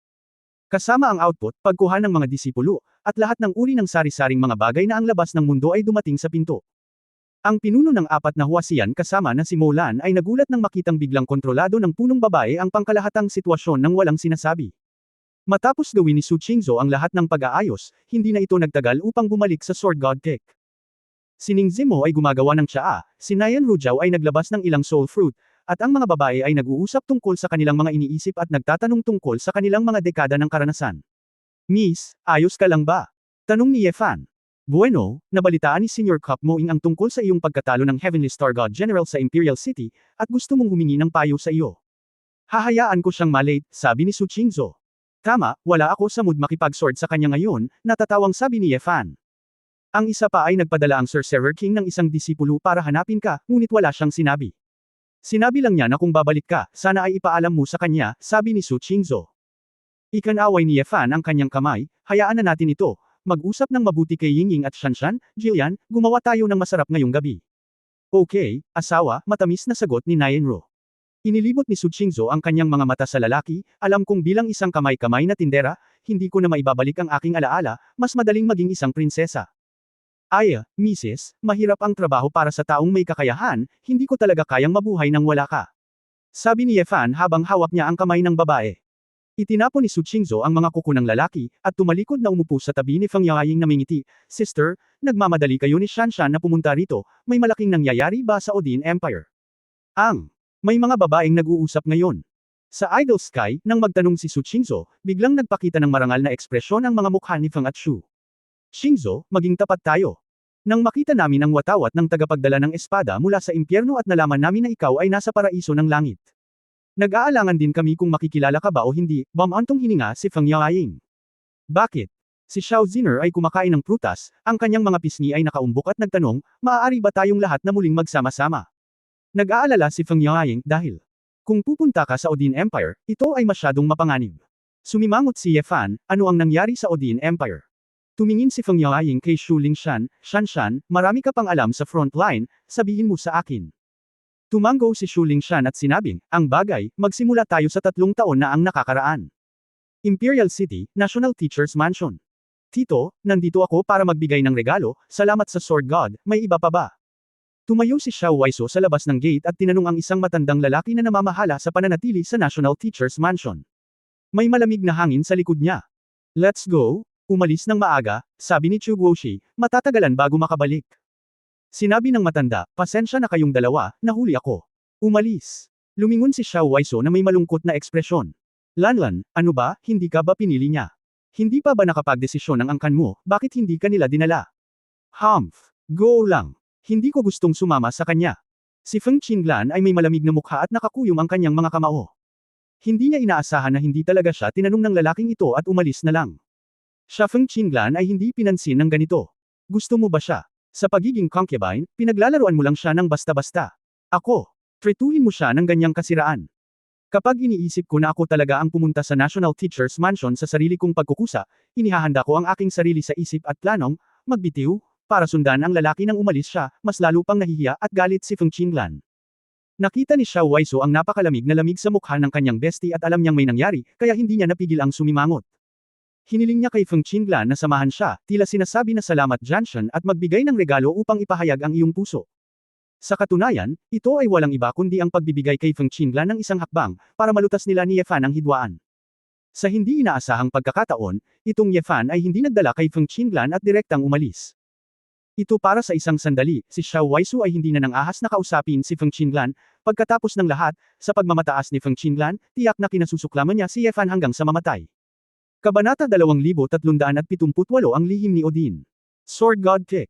Mahusay na nagsalita si Shu Lingshan tungkol sa naranasan nila sa Odin Empire. Ang Odin Empire ay isang malawak na teritoryo. Kahit na ang populasyon ay katulad ng sa Great Expedition, ang lugar nito ay katumbas ng kabuuan ng Great Expedition at ang ilang. Matapos umakyat ang dalawang anak na babae na sina Shu at Feng, tumagal ng ilang taon sa Odin Empire upang makilala ang isa't isa noong sila ay namimili sa Odin Imperial City. Pumunta si Shu Lingshan sa Akademya ng Militar ni Odin dahil interesado siya sa militar. Kaya nakipagkita ulit ako kay Azazel at iba pang matatandang inferno. Ang mga teoryang militar at mga teorya sa pagsasanay ni na Azazel, Asmodeus at Leviathan ay pinahahalagahan lahat ng mga maharlika, at lahat sila ay naglingkod sa hukbo. Sa makatuwid, tinulungan ni Azazel si Shu Lingshan na makahanap ng posisyon ng guro sa korte sa pamamagitan ng mga koneksyon, at responsable sa pagtuturo sa mga anak ng ilang maharlikang maharlika na magsanay ng martial arts. Ayaw ni Feng Yaoying na harass, kaya pumasok siya sa Court of Gods. Bilang resulta, muli siyang nakasama ni si Ir ang nagsilbing orakulo, at si Feng Yaoying ang naging tagapag-alaga niya. Matapos magkita ang dalawang babae sa imperial na lungsod, nalaman nila na kapwa ang imperial na lungsod at ang hukuman ay may mga dati nilang kaibigan, at ang lahat ay muling nagkita sa isang lungsod sa gitna. Bagamat ang layunin ng lahat ay pumasok sa tuktok na layer ng mundong ito, at pagkatapos ay hanapin ang kinaroroonan ni Ye Fan. Pero kung tutuusin, limitado pa rin ang lakas ng bawat isa, kaya plano kong mag-practice ng meditation at maghintay ng pagkakataon. Nang maglaon, matagumpay na naging isang orakulo si Ir, at sa pamamagitan ng kanyang sariling impluensya, ginawa niyang mga kilalang tao si Azazel at iba pa sa harap ni Haring Arthur at muling ginamit. Ito ay kalmado sa loob ng higit sa 10 taon. Hanggang 3 taon na ang nakalilipas, sa pinakamalapit na sinaunang lugar ng dagat ng Odin Empire, isang malaking bilang ng mga halimaw ang namatay at lumutang. Kaagad pagkatapos, ilang barko at monghe ang biglang nawala. Noong una, walang masyadong pakialam ang Royal Fleet ni Odin, at naramdaman din ng Maritime Affairs Office na lumitaw ang ilang malalakas na halimaw, dulot ng pakikibaka ng mga halimaw. Ngunit sa loob ng wala pang isang buwan, ang medyo ligtas na dagat ng Kenglan, iyon ay, ang dagat sa labas ng Pampang, ay talagang inatake ng isang hindi maipaliwanag na halimaw ang Royal Fleet ng Odin Empire. Ang Royal Fleet ay nawala ng libu-libong sundalo at daan-daang barkong pandigma. Kabilang sa kanila, ang tiyuhin ni King Arthur, ang Commander-in-Chief ng Royal Fleet ng Holy Body Realm, ay hindi inaasahang nawasak ng isang masamang puwersa, na nag-iwan lamang ng isang kahabag-habag na bangkay. Sa pagkakataong ito, nagulat ang buong Odin Empire. Ang malakas na katawan ng banal na katawan, o ang maharlikang aristokrata, ay talagang namatay ng ganito. Galit na galit si Haring Arthur XIII at nagpadala ng malaking bilang ng mga tropa upang magsagawa ng komprehensibong investigasyon. Bilang resulta, isang malaking bilang ng mga pangit at mapanirang halimaw ang lumitaw sa dagat. Ang mga halimaw na ito, tinatawag natin silang masasamang espiritu, ngayon, dahil wala silang pisikal na katawan, tanging mga espiritual na katawan na nabuo sa pamamagitan ng kapangyarihan ng purong kaguluhan. Sabi ni Shu Lingshan. Sandali. Sumimangot si Ye Fan, ibig mong sabihin. Lahat sila ng kapangyarihan ng kaguluhan. Mataimtim na tumanggo si Shu Lingshan, oo, dahil dito, napakahirap para sa mga monghe sa ibaba ng banal na kaharian na patayin ang masasamang espiritong iyon. At, ang masasamang espiritong iyon, kahit na ito ay napakaliit, ay maaaring makalusot, makapinsala o makapatay ng mga banal na monghe. Ang susi ay, bagamat ang karamihan sa mga masasamang espiritong ito ay walang malay, ang ilang makapangyarihan ay lumitaw na ng ilang subjective na kamalayan, ay partikular na mahirap pakitunguhan. Kung ang mga masasamang espiritong ito ay parang mga matatalinong nilalang, kung gayon natatakot ako. Ang Odin Empire ay ganap na nawasak. Narinig ito ng lahat, malungkot ang kanilang mga mukha, at tumahimik sila. Kahit na hindi mo nakikita ang masamang espiritu sa bibig ng babae, isipin mo na lang kung gaano kakilakilabot ang mga halimaw na ito sa lahat ng mga kondensang katawan ng kapangyarihan ng kaguluhan. Ito ay tulad ng isang mortal na katawan upang labanan sa isang katawan ng bakal. Kapag tinamaan mo ang kabilang partido, hindi masasaktan o makati ang kabilang partido, kapag sinaktan ka ng kabilang partido, direkta kang papatayin o masasaktan. Hindi maiwasan ni Ye Fan na maalala ang sinabi ng sugo ni Odin na si Belvedo noong siya ay umiinom sa imperial na lungsod. Sa nakalipas na ilang taon, at lahat ng uri ng kalakalan ay tumigil.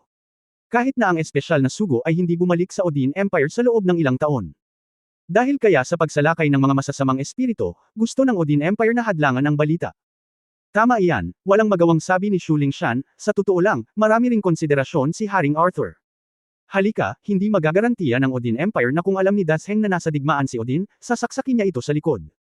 Kung si Dasheng ay hindi tumulong, ngunit sa halip ay kinuha ang pagkakataon na patayin si Odin, ito ay posible rin. Gusto rin ni King Arthur na maghintay at tingnan kung pansamantalang lumitaw ang masamang espiritu. Dahil kung minsan, kapag lumitaw ang mga sinaunang guho, may lalabas na ilang makapangyarihang sinaunang species.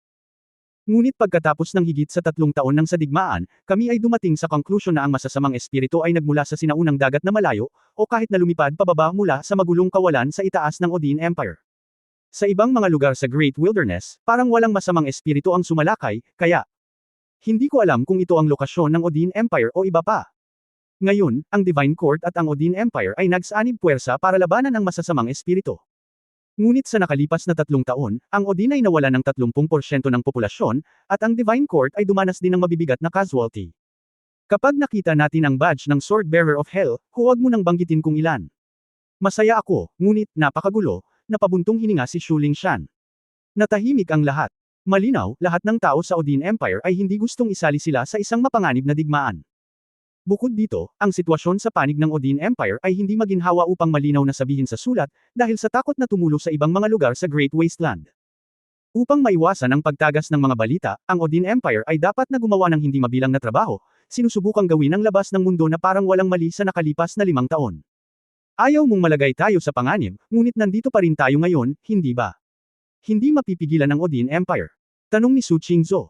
Tumanggaw sina Shu Lingshan at Feng Yaoying na may pulang mata. Hindi ka ba nagtataka, kung bakit napakabilis ng pag-usad ng ating cultivation base? Ito ay talagang napakasimple, dahil nakatagpo kami ng napakaraming masasamang espiritu, at ang mga patay na masasamang espiritu ay maglalabas ng maraming kapangyarihan ng kaguluhan sa buong Odin Empire. Noong una ay gusto naming magtanim. Matagal bago makuha ang sinag ng Sacred Heart mula sa magulong kawalan. Ngunit dahil sa paglitaw ng mga masasamang espiritu, ang kapangyarihan ng kaguluhan ay nasa lahat ng dako, na ginagawang mas favorable at mas madaling ma-access ang Sacred Heart sa kapaligiran ng ating paglilinang. Kung hindi dahil sa digmaan, lahat ang cultivation base ay maaaring umunlad ng mabilis, at maraming monghe sa kaharian ng langit ang nakapasok sa banal na kaharian. Natatakot ako na sa orihinal nating cultivation base, matagal na tayong napatay ng masasamang espiritu. Bumantong hininga si Feng Yaoying, itong 3 taon sa dito, pinalitan ni Azazel at ng iba pa ang mga dating commander dahil sa kanilang mataas na kasanayan sa pakikipaglaban at naging mga pinuno ng mataas na antas ni Odin. Lingshan. Lumalaban na rin sa front line at nakaranas ng maraming laban. Kasama ang ating mga amo, paprotektahan natin ang lungsod sa likod. Ang Pinilit kami ng digmaan na lumakas, dahil kakaunti ang mga tao na maaari naming labanan. Patuloy na umaagos ang masasamang espiritu.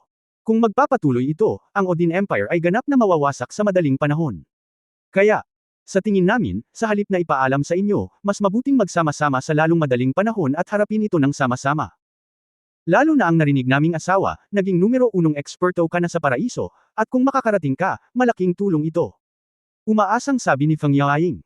Ang mukha ni Ye Fan ay hindi nasisiyahan, makatulong man ako o hindi, dahil alam mong nandito ako, hindi mo dapat itago ito sa akin. Sabihin mo sa akin kanina, napakadelikado doon, at hindi ko ito ipagpapaliban hanggang ngayon. Ang pag-iisip ng mga babaeng nagtatago sa kanya at nakikipaglaban sa isang mapanganib na halimaw doon, si Ye Fan ay puno ng galit. Gayunpaman, naunawaan din niya na ang mga kapatid na lalaki at ang mga babae ang walang sinasabi para sa kanyang kapakanan. Asawa, pakiramdam ko ay itatago ang bagay na ito sa lalong madaling panahon. Kailangan nating maghanda sa lalong madaling panahon at pumunta sa Odin Empire para protektahan muna ang lahat, sabi ni Su Qingzhou. Tumango si Ye Fan at nag-iisip na sana kung paano ito haharapin, ngunit bigla niyang naramdaman na may mali. Ano? Tumingin si Ye Fan sa malayo ng Sword God Peak at naramdaman ang kakaibang pagbabago ng enerhiya. Masasamang espiritu. Pagkatapos ay tumayo sina Feng Yaoying at Shu Lingshan na may hindi kapani-paniwalang ekspresyon sa kanilang mga mukha. Sila ay lubhang sensitibo sa gayong mga pagbabago. Kabanata 2379 na sinaunang species. 2379. Paanong posible iyon? May mga masasamang espiritu din sa Heavenly Paradise. Baka lumusab sila rito mula sa Odin Empire. Nagtatakang tanong ni Feng Yaoying. Umiling si Shu Lingshan at sinabing, imposible. Mayroon pa ring malaking lugar sa silangang bahagi ng imperyo ng Odin na hindi pa sinasakop ng masasamang espiritu.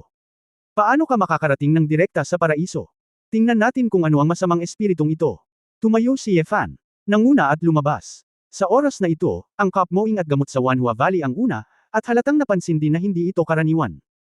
Nang dumating si Ye Fan at ang iba pa sa bakana ng lambak, narito na ang Cup at Medicine Sages. Nakita ko ang dalawang makulay, nagbabagong sinag ng liwanag, na naglalaman ng iba't ibang magulong kapangyarihan, tulad ng mga grupo ng enerhiya tulad ng mga kaluluwang gumagala, na umaaligid sa bakana ng lambak. Bagamat ang dalawang enerhiya na ito ay mayroon ding mga pagbabago sa pag-iisip, tila hindi sila masyadong matalino, at sila ay mas katulad ng isang katawan ng enerhiya na umaasa sa mga primitive na instinct upang lumipat. Isa talagang masamang espiritu. Sabi ni Feng Yaoying na may hindi mapakali na ekspresyon. Masamang espiritu. Kakaibang tanong ni Cup Moting sa oras na ito, saan nagmula ang pangalang ito? Hindi mapigilan ni Ye Fan na mamangha, hindi kaya nakilala na ni Brother Cup ang bagay na ito. Bago sinabi ni Cup Moting ang anumang bagay, ngunit bigla kong nakita na ang dalawang masamang espiritong ito ay naging dalawang bulalakaw, sumisipol sa direksyon ng lahat. Mag-ingat ka. Si Shu Lingshan ay nasa alerto, ngunit sa oras na ito ay mas maaga siyang nagsimula kaysa kay Ye Fan. Umakyat ang babae at hinugot ang pilak na espada sa kanyang baywang, gumuhit ng puti at pilak na espada, parang bagong buwan na kumikislap. Ang dalawang masasamang espiritu ay nilaslas ng layunin ng espada, at nabasag sa apat na katawan ng enerhiya sa hangin. Nagsimula silang mawala ang kanilang mga target at lumipad sa lahat ng direksyon. Matagal nang naranasan si Shu Lingshan, at patuloy siyang naglalalas gamit ang pilak na mahabang espada sa kanyang kamay, naglalabas ng ilang puti at pilak na sword light, tulad ng mga laser, ganap na winasak ang mga masasamang espiritong ito. Biglang napuno ng magulong puwersa ang hangin. Ang mga batang babae ay tumingin kay Shu Lingshan nang hindi inaasahan, ngunit hindi inaasahan na si Shu Lingshan ay hindi lamang nilinang sa Sacred Heart, ngunit naunawaan din ang sword intent. Tama, Shanshan, naiintindihan mo ba ang layunin ng espada? Nakangiting sabi ni Ye Fan. Ang aking Silver Moon Sword intent ay natupad lamang noong nakaraang taon. Nakita ko si King Arthur na gumamit ng espada minsan sa larangan ng digmaan, at nakakuha ako ng kaunting pananaw. Gayunpaman, ito ay ang layunin ng espada lamang sa antas ng lupa, at ito ay ang kaharian lamang ng mga espada ng tao, hindi mabibilang kung gaano kahanga-hanga, sabi ni Shu Lingshan. Hindi alam ni Ye Fan kung tatawa o iiyak, nakita mo na ginamit ko ang espada ng maraming beses, ngunit sa huli, tumingin ka kay King Arthur at napagtanto ang kahulugan ng espada. Medyo masakit ito sa puso ng iyong lalaki. Medyo nahihiyang sinabi ni Shu Lingshan, dati akong mababa ang cultivation base, wala kang nararamdaman kapag ginamit mo ang iyong espada. At saka, isa kang Emperor-level swordsman. Sa aking kakayahan, mahirap makakita ng mga bagay sa pamamagitan ng pagtingin sa iyong talino sa espada. Mabuti kung marunong kang mag-espadahan, Ling. Shan, huwag kang masyadong mayabang. Nahihiyang sinabi ni Nayan Rujao, sa palagay ko ay ipinanganak ako sa isang swordsman school, at nagpractice ako ng mga espada mula pa noong bata ako, ngunit hindi ko ito naintindihan. Oo, Ling Shan, ikaw at si Yaoying ay biglang naging napakalakas, napipressure kami. Napabuntong hininga si Ning Zimo. Sumimangot si Xiao Ziner, halatang medyo hindi komportable. Inalis ni Shu Lingshan ang kanyang espada at same time na nagsabi, sa aking lakas, mapapatay ko lamang ang mga ordinaryong masasamang espiritong ito, na hindi dapat banggitin. Talagang nakakaharap ang mga makapangyarihang masasamang espiritu, tanging ang banal na katawan at ang banal na espiritu ang makapagpapatatag sa kanila. Panay ang pagpatay. Dahil sa panahon ng labanan, madalas kang napapaligiran ng masasamang espiritu, at ang kaharian ng Sacred Heart ay hindi kayang labanan ang impluensya ng sobrang lakas ng kaguluhan. Dapat ay mayroon ka ng banal na katawan, upang maaari kang pumunta upang sundan ka sa isang medyo ligtas na estado. Lumalaban ang masasamang espiritu. Karaniwang gumagala ang masasamang espiritu, ngunit kapag nakakita sila ng isang buhay na nilalang na may kaluluwa, sila ang magkukusa sa pag-atake. Kahit saan sila pumunta, tao man o hayop, basta may kaluluwa, aatakehin sila ng masasamang espiritu. Ang pangunahing punto ay ang masasamang espiritong ito ay walang pakialam sa lakas ng kalaban. Ang mga ito ay nasa pare-pareho ang bilang, at wala silang pakialam sa pagiging bagsak.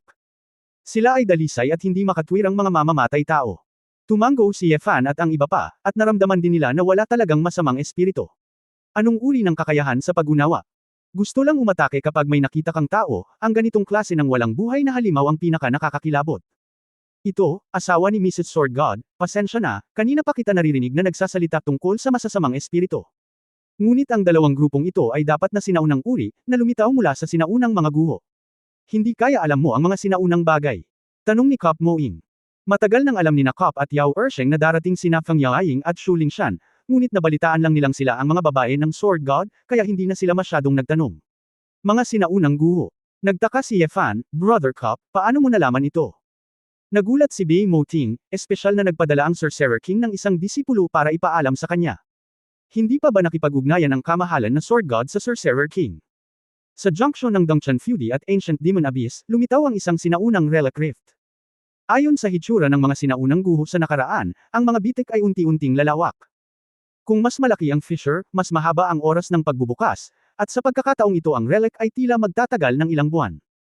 Ito ay nagpapatunay na ito ay isang partikular na malaking sinaunang pagkasira, na nangangahulugan na may mataas na posibilidad ng paglitaw ng mga makapangyarihang sagradong bagay at makapangyarihang sinaunang mga species. Ang mga santo ng Dongtian Blessed Land ay hindi nang ahas na pumasok ng mag-isa, at nagpaplanong pag-usapan kung paano pumasok ng sama-sama upang maghanap ng mga sinaunang relic. Your Excellency Sword God, bilang number 1 powerhouse sa Heavenly Paradise ngayon, syempre gustong malaman ng lahat, kung interesado ka, sabay tayong pumasok. Hehe. Ang dalawang grupo ng mga halimaw na ito na puno ng kapangyarihan ng kaguluhan ay lumitaw pagkatapos na bumukas ang mga bitik sa sinaunang mga guho. Sa mga sinaunang guho, may iba't ibang uri ng hayop na natitira mula sa sinaunang panahon, at may mga kakaibang bagay na lumilitaw, na hindi inaasahan, sabi din ni Yao Weixian. Biglang napagtanto ni Yefan na hinahanap siya ng Sorcerer King para magsalita tungkol sa isang bagay. Upang ilagay ito bluntly, lahat ay kailangang pag-usapan ito. Maaaring magandang pumasok, ngunit maaaring hindi na ito lalabas muli. Kahit lumabas, kung magtatagal, baka magbago sa labas. Sa kabuuan, ang pagpasok sa sinaunang mga guho ay isang pangunahing kaganapan na kasabay ng mga pagkakataon at panganib, at ang malalakas na tao sa banal na kaharian ay hindi nang ahas na gumawa ng mga desisyon ng basta-basta. Bukod dito, kung ang isang master ay pumasok ng magkasama, maaari itong medyo ligtas. Maaaring, ang masasamang espiritu ng Odin Empire ay lumabas din mula sa isang sinaunang guho. Ungol ni Yefan. Naguguluhan din sina Feng Yaoying at Shu Lingshan. Kahit na ang pagsisiyasat ng Odin Empire ay pinasyahan ang posibilidad ng sinaunang mga guho, ito ay hindi ganap pagkatapos ng lahat. Naghinala nga kami ng mga sinaunang guho, ngunit hindi namin nakita ang mga ito. Ngunit kami.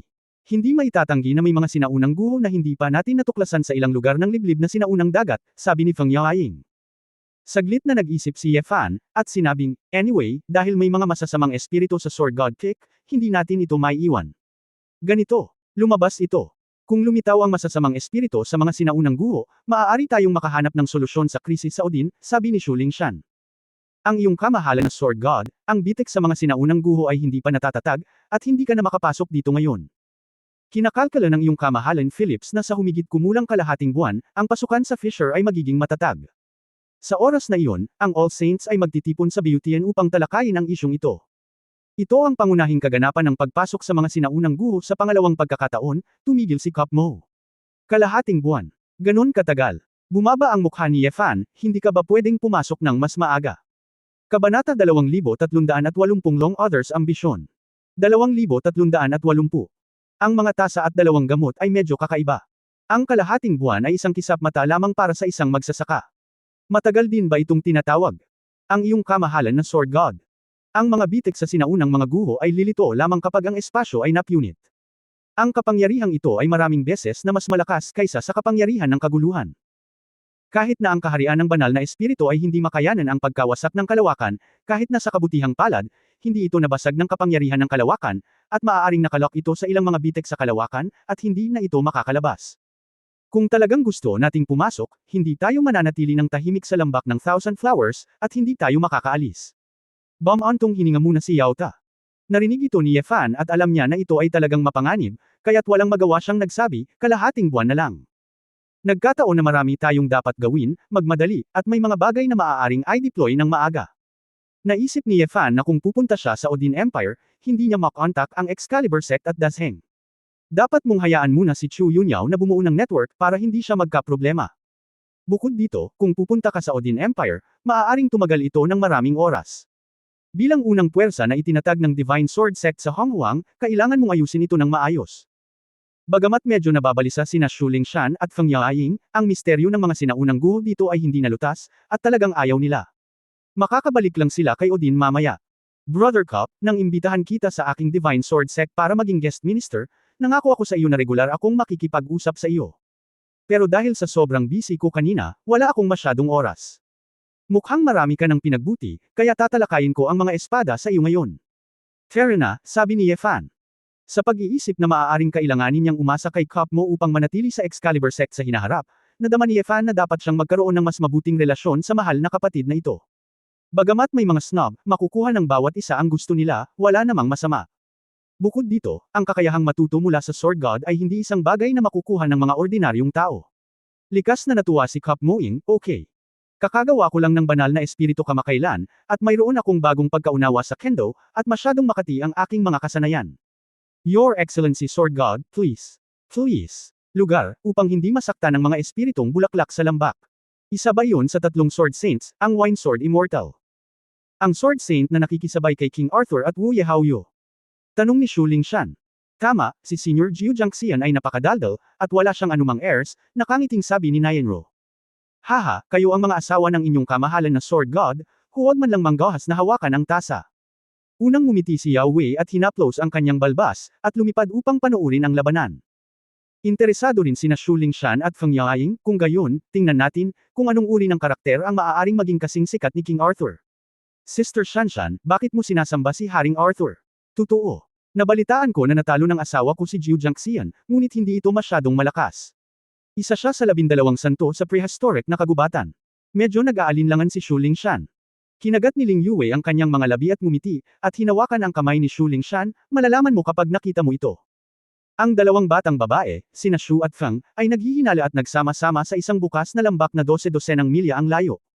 Pagdating ko, naramdaman ko ang pamimilit ng dalawang sword intent mula sa Holy Spirit Realm, na umuungal na sa lambak. Napagtanto ni Yefan na tumaas ang lakas ni Jiu Jiangxian, at sinimulan niya ang triple disintegration, ngunit hindi niya ginamit ang sword intent para maghiwa-hiwalay. At si Cup Mo Ting ay puno ng firepower, ang Green Snake Sword ay parang 10,000 berdeng baging, ligaw na sumasayaw sa paligid ng katawan ni Yefan. Sa unang sulyap, si Cup Moing ang nangibabaw, pinipilit si Yefan para lumaban. Ngunit talagang kalmado si Yefan, at sa anino ng espada, ginamit niya ang pinakapangunahing sword move upang pigilan ang pag-atake ni Cup Mo Ting. Napakalakas ng wine sword na ito na walang kamatayan. Ito ay karapat-dapat na maging isa sa tatlong Sword Saints. Itong sword intent ay iba sa kay King Arthur, at ang mga pagbabago sa pag-iisip ay napakalakas. Ang kaharian ni Shu Lingshan ay mas mataas kaysa sa ibang mga babae sa oras na ito, at agad siyang nakakita ng ilang paraan. Lakas ng pag-iisip, hindi ba ang kahinaan ng asawa ko? Masyadong hindi ko nais na labanan ang Jiu Jiangxian, nag-aalala rin si Feng Yaoying. Kinagat ni Xiao Ziner ang kanyang mga labi, nakaraan na iyon, ngayon ay mas malakas ang kanyang mental na lakas.